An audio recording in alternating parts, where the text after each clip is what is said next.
Welcome back to rising Pakistan. Rabil Hina मेरे साथ मौजूद हैं, लेकर आई हैं आपके लिए 3 अच्छी खबरें और कुछ आपके पैगामात। लगाते हैं तड़का राइजिंग पाकिस्तान की हंडिया को। गुड मॉर्निंग, अस्सलाम वालेकुम। वालेकुम अस्सलाम, कैसे हैं आप? बिल्कुल ठीक, बिल्कुल ठीक। मैसेजेस मसालेदार हैं बहुत। आप तो एक तो ना हंडिया और तड़के की बातें करके सुबह सुबह बहुत भूख लगवा देते हैं। हाँ, तो शो के बाद फिर नाश्ता भी तो मिलता होता है। हाँ, वो ना मतलब अभी मुझे होता है अच्छा बस जल्दी जल्दी हो, फिर मैं जाके नाश्ता करूँ, भूख लग गई है। हंडिया, तड़का, मसाला, अचार, अच्छा, चटनियाँ, पराठे, इलायची वाली चाय।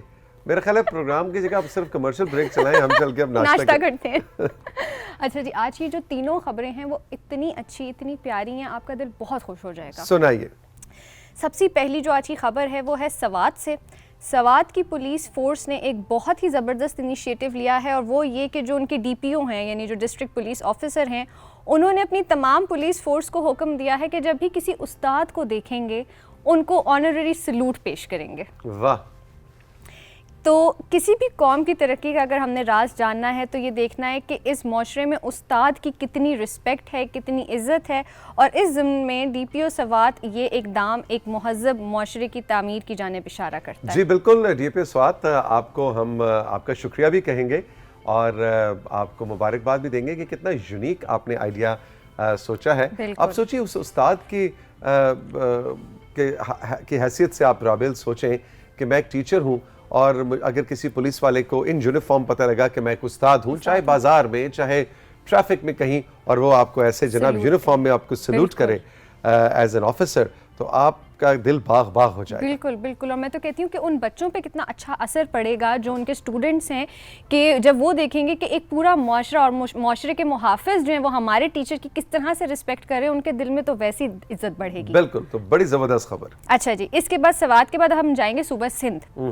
सूबा सिंध में क्या इनिशिएटिव लिया गया है कि बच्चों को जो हिफाजती टीका जात और पोलियो के कतरे पिलाने वाली ख़वातीन होती हैं वो हमारे लिए कौमी हीरोज़ का दर्जा रखते हैं। ठीक है, घर घर जाकर हर तरह के मौसम में जो हर तरह के हालात में वो बच्चों को जो है वो लगा रही होती हैं वैक्सीनेशन। सूबा सिंध ने एक इनकलाबी कदम ये उठाया कि जो वैक्सीनेशन पर मामूर ख़वातीन वैक्सीनेटर्स हैं उनको इलेक्ट्रॉनिक बाइक्स देने का फ़ैसला किया है। अरे वाह। ताकि उनके लिए जो आने जाने का जो सिलसिला है वो बड़ा महफूज भी हो जाए, बड़ा इजी हो जाए, कंफर्ट उनको मिले और वो किसी पे डिपेंडेंट ना रहें। बिल्कुल। और जैसे कि आप देख सकते हैं कि motor bike, electronic motor bikes के साथ उनको जो दूर दूर के रास्ते तय करके पैदल बिल्कुल जाना पड़ता था, वक्त भी कम खर्च होगा, उनकी सहूलत भी रहेगी, और एक्सेस जो है उसकी रीच जो है इस फैसिलिटी की वो ज्यादा गोट गांव देहात तक फैल जाएगी। बिल्कुल। और सिर्फ ये नहीं बल्कि जो गवर्नमेंट है वो उनको ट्रेनिंग भी दे रही है बाइक चलाने की। वो उनको पहले ट्रेन करेंगी जिनको नहीं चलानी आती, और उसके बाद उनको ये बाइक्स फराहम की जाएंगी। भाई ज़बरदस्त खबर है और गवर्नमेंट ऑफ सिंध को बहुत मुबारकबाद। आई थिंक कि बहुत ही मतलब एक ऐसा आइडिया है जिसके बारे में अक्सर मैं बात करता हूँ कि हमारी जो लेडी हेल्थ वर्कर्स हैं, हमारा जो जैसा कि राबिल ने कहा कि वो हमारी हीरोज़ हैं, वो रीढ़ की हड्डी हैं हमारे हेल्थ सिस्टम का। तो चाहे वो पोलियो से बचाव के कतरे हों, चाहे वैक्सीनेशन का पूरा सिलसिला हो, तो उनको कई दफ़ा बहुत ही ज़्यादा दूर उफ्तादा इलाकों में शदीद गर्मी में, आप सोचें जैकबाबाद, सिब्बी के सिंध की जो गर्मी हो, या गिलगित बल्तिस्तान और कश्मीर के पहाड़ों की बर्फ़ पोश पहाड़ों की सर्दी हो, तो ये लोग अपना काम करते थे, करते हैं और करते रहेंगे। लेकिन हुकूमती सतह पर उनके बारे में इस तरह का इक़दाम उठाना और सोच रखना, ये असल में बहुत ही काबिले सताइश बात है। बिल्कुल, आसानियाँ पैदा की हैं उन लोगों के लिए। बेशक। अच्छा जी, आखिर में कहते हैं ना कि early to bed early to rise makes a man healthy wealthy and wise. तो ये सिर्फ पोएम नहीं है, बल्कि अब साइंस ने ये वाजे किया है कि सुबह जल्दी नाश्ता करना और रात को जल्दी खाना खा के सो जाना आपकी हेल्थ पे बहुत ही मस्बत असरात डालता है, स्ट्रोक और हार्ट अटैक के रिस्क को कम करता है। अच्छा, नाश्ते में हर 1 घंटे की जो ताख़ीर है वो बीमारी के लाइकलीहुड में बड़ा इजाफा करती है, जबकि रात को 9 बजे के बाद खाना खाने से स्ट्रोक के रिस्क में 28% तक इजाफा होता है। 28% आपको ब्रेन हैमरेज या स्ट्रोक की प्रोबेबिलिटी बढ़ जाती है अगर आप रात 9 बजे के बाद खाना खाएं। हाँ, और सुबह जब से आप जाग गए हैं उसके बाद से आप जितना लेट नाश्ता करेंगे तो उससे भी जो है इसके लाइक्लीहुड में इजाफा होता जाएगा। देखिए, हमारे तो बुजुर्गों ने भी यही कहा था कि बस जी मगरिब हुई नहीं तो उसके बाद आप खाना खा लें, यानी कि बिल्कुल। आजकल के एतबार से देखा जाए तो 6:30 6:30 के बिल्कुल। बाद बस क्लोज कर दिया क्लोज आपने, कर है दें, ना? बिल्कुल। लेकिन हमारे जो बड़े शहरों में खास तौर पे ये रिवायत अब बन गई है कि हम रात 9 साढ़े 9 के बाद तो पूछते हैं, अच्छा जी रोटी दा की प्रोग्राम है, कहीं चले बाहर चल के खाना खाएं। खाना और 10-11 बजे तक हम खाना खा रहे बिल्कुल। होते हैं। आप देखें, आप 12 बजे भी बाहर निकलेंगे तो हर खाने पीने की जगह आपको ओपन नजर आएगी, रश नजर आएगा वहां पर। तो भाई ये ज़हन में रखिए कि 28% आप ब्रेन हैमरेज का रिस्क अपने लिए बढ़ा रहे हैं। बढ़ा रहे हैं बिल्कुल। अगर आप रात 9 बजे के बाद खाना खाते हैं। ये तो फ्रांस के रिसर्चर्स ने एक बड़ी डिटेल्ड इन्वेस्टिगेशन दी है कि जितनी जल्दी आप नाश्ता करेंगे, आपकी जो कार्डियोवैस्कुलर यानी आपके जो दिल की परफॉर्मेंस है, शरियानें जो हैं वो बड़ी अच्छी परफॉर्म करेंगी। और वो आपकी वाली बात कि जो बड़े बूढ़े बात करते थे ना, वो बिल्कुल सही बात करते थे। भाई तीनों खबरें बड़ी ज़बरदस्त थी। आपने ये जो आखिरी खबर है ना, इस पे अमल करना है। और अगर आपका कोई ज़ाती तजुर्बा है इस हवाले से, लेट खाना खाने, जल्दी खाना खाने, सुबह जल्दी उठने, नाश्ता करने ना करने, तो हमें भी हमारे व्हाट्सएप नंबर पे जरूर बताइएगा। ठीक है, अब चलेंगे अपने एग्जीक्यूटिव प्रोड्यूसर्स की तरफ, तस्वीर देखेंगे। ठीक है। ठीक है, सबसे पहले हमें तनवीर ने मुजफ्फरगढ़ से तस्वीर भेजी है। लो जी, मुजफ्फरगढ़ वालों की हो गई एंट्री राइजिंग पाकिस्तान में। तनवीर क्या खूबसूरत यार तुमने तस्वीर खींची है, वाह जी वाह, वाओ।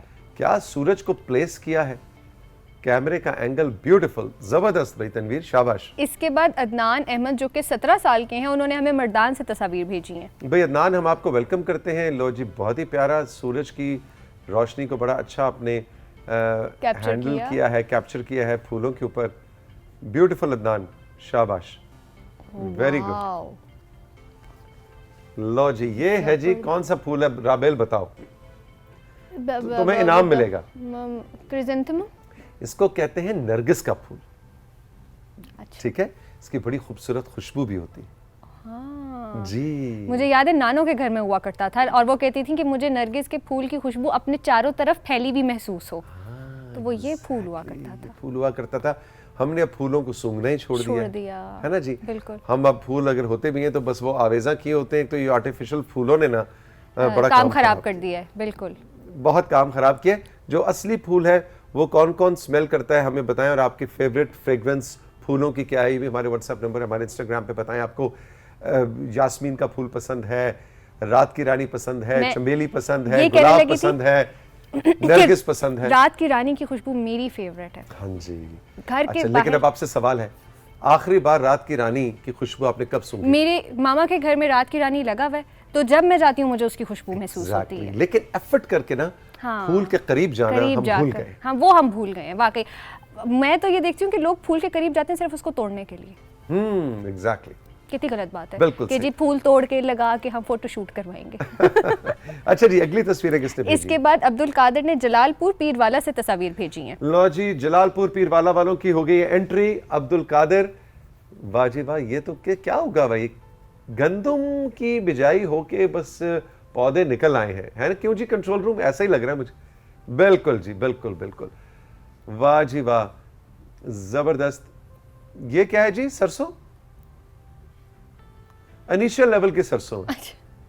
हाँ जी, ओ यस, वाकई बिल्कुल इनिशियल लेवल की सरसों है भाई, वेरी नाइस, जबरदस्त जी। इसके बाद लाला मूसा से हमें अंशरा नूर ने तस्वीर भेजी हैं। अंशरा, आपको हम वेलकम कहेंगे। ओ हो, ओ क्यूट, वाह जी वाह। अंशु, वो देखो जी, वो डायनासोर आ गया। अंशु और अंशु का dinosaur. Beautiful beautiful, very nice, कितनी अच्छी तस्वीर है। वो कुछ हफ्तों पहले मुझे याद है मीना बाजी कह रही थी मुझे मगरमच्छ अच्छा नहीं लगता। हाँ। तो आज तो डायनासोर आ गया। अब आज उनसे मैं पूछूंगा अभी सेगमेंट के बाद कि मीना बाजी को डायनासोर से भी डर लगता है कि नहीं लगता? मेरे ख्याल से नहीं लगता, क्योंकि वो तो अब है नहीं ना। एग्जैक्टली। अच्छा जी, इसके बाद कराची से नफीस अहमद ने तस्वीर भेजी हैं। लो जी, नफीस भाई की तस्वीरें आई हैं। ये तो आर्ट वर्क किया है आपने, बड़ा अच्छा भाई, जबरदस्त। मुझे ना वो कार्ड्स याद आ गए जो हम ईद पे और बर्थडेज पे बनाया करते थे। बिल्कुल बिल्कुल बिल्कुल।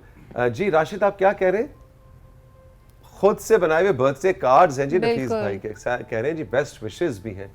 वाह जी वाह, सुभान अल्लाह। देखो जी, आर्ट वर्क से कैलीग्राफी की है, वेरी नाइस। और आखिर में सिमली डैम से महानूर जफर ने तस्वीर भेजी है। लो जी, सिमली डैम वालों को हम वेलकम करेंगे। ये तितली है, वाह, बहुत ही कोई हाइब्रिड किस्म की तितली लगी। तितली, खास बात यह कि तितली हो गई है जख्मी, जिसको सेमी प्लास्ट लगी हुई है। और उस पे जनाब वो पट्टी लगाई हुई है। हाँ। और ये कितना अच्छा मैसेज है कि हमने नेचर को हल्का ले लिया, है ना? बिल्कुल ऐसे ही है। हम जुल्म करते हैं जानवरों पे, परिंदों पे, और हमने एनवायरनमेंट ऐसी क्रिएट कर दी है कि तितलियां अब हमें नजर नहीं आती। देखे वाकई आखिरी बार आपने तितली कब देखी थी? मैं शायद किसी पार्क में किसी वक्त देखी होगी, बट वाकई तितलियां अब उस तरह से नजर नहीं आती। हमें तो याद है उनके पीछे भागना बड़ा मजे का लगता था। एग्जैक्टली, इसलिए कि अब पोल्यूशन, स्मॉग, फॉग, इन सारी चीज़ों की वजह से हमारे टेम्परेचर्स बढ़ रहे हैं, हमने पोल्यूट कर दिया है अपनी एनवायरनमेंट को, इसलिए तितलियां हो गई हैं हमसे नाराज। बिल्कुल ऐसे ही है। अच्छा जी, आगे क्या है? अब है मैसेजेस। ठीक है। मर्दान से मन्नान कह रहे हैं, अस्सलाम वालेकुम, गुड मॉर्निंग, मुझे आपका शो बहुत पसंद है, आप ग्रेट हैं, ये मेरा पहला पैगाम है, किसी भी शो में प्लीज शामिल कीजिएगा। मन्नान, हम आपको वेलकम कहेंगे। मर्दान से खुश रहिए, जीते रहिए, और थैंक यू कि आपको प्रोग्राम पसंद आया और आप देखते हैं। अच्छा जी, इसके बाद सबीन एहतशाम मलीर कराची से कह रही हैं, मैं और मेरी भाभी आपका शो बहुत शौक से देखते हैं, मेरी भाभी मैट्रिक पास हैं, आपका शो देखकर उनको तालीम हासिल करने का शौक हुआ है और अब वो एफए की तैयारी कर रही हैं। अरे वाह Sabeen, thank you very much. और आपकी भाभी के लिए हम कहेंगे गुड जॉब, वेल डन। और बिल्कुल जनाब, अब वो एफए करें तो आपने हमें उनके, चलो नंबर नहीं बताने, बता देना पास हुई है कि नहीं हुई। अच्छा जी, इसके बाद अदनान शोएब हमें कह रहे हैं, तौसीक भाई आपकी सालगिरह आ रही है, मेरे पास एक आइडिया है, आप अच्छा। हम सबसे सवाल करें और जो ये क्विज जीते वो आपकी बर्थडे वाले शो में आपका मेहमान बने। अरे वाह भाई, इनका नाम है अदनान शोएब। अदनान शोएब, और ये कहाँ से हैं? इन्होंने जगह का नाम नहीं लिखा। अच्छा चलें, जगह का नाम इन्होंने नहीं बताया, लेकिन अदनान आइडिया बहुत अच्छा है, तो फिर तैयार हो जाएं।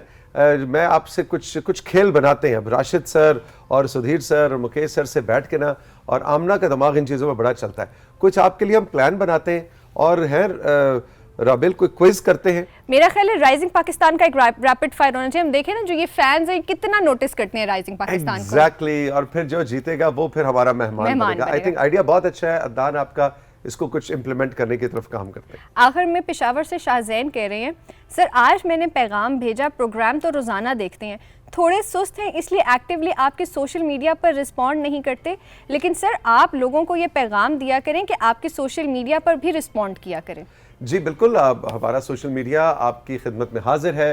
राइजिंग पाकिस्तान हमारा जो इंस्टाग्राम का पेज है इस शो का, तौसीक हैदर मेरा जो पेज है, आप किसी पे भी रब्ता कर सकते हैं, हमें फॉलो कर सकते हैं, अपना पैगाम दे सकते हैं, क्वेश्चन पूछ सकते हैं, तारीफ कर सकते हैं, तनकीद कर सकते हैं, मशवरा दे सकते हैं। बिल्कुल ओपन है जनाब, ओपन है, बिल्कुल ओपन टू पब्लिक है, वो तो ओपन टू पब्लिक है। Rabil thank you very much, बहुत मजे की न्यूज भी थी आज, खबरें तो मुझे बहुत अच्छी लगी और मैसेजेस ने सही तड़का लगाया। अब हंडिया तैयार है, अब इसको इस ब्रेक में हम एंजॉय करेंगे। ऑल द बेस्ट, जीती रहो। राइजिंग पाकिस्तान में वक्त है एक छोटे से ब्रेक का। ब्रेक के बाद जब वापस आएंगे तो मीना तारिक हमारे साथ हैं, जो कि आज बात करने चाह रही हैं पार्टनरशिप्स के ऊपर, कि कारोबार के अंदर जो शराकतदारी होती है उसको मजबूत और कामयाब बनाने की क्या टिप्स हैं, किन चीज़ों से इज्तनाब करना चाहिए, किन चीज़ों को अपने कारोबारी ज़िंदगी का पार्टनरशिप में हिस्सा बनाना चाहिए। और आमना मुझे बता रही है कि पिछले हफ्तों के कुछ 2-3 सवाल भी हैं जो इस्तेमाल नहीं हुए थे, उनको हम रिस्पॉन्ड नहीं कर सके थे, वो भी अभी हम शामिल करेंगे इस ब्रेक के बाद।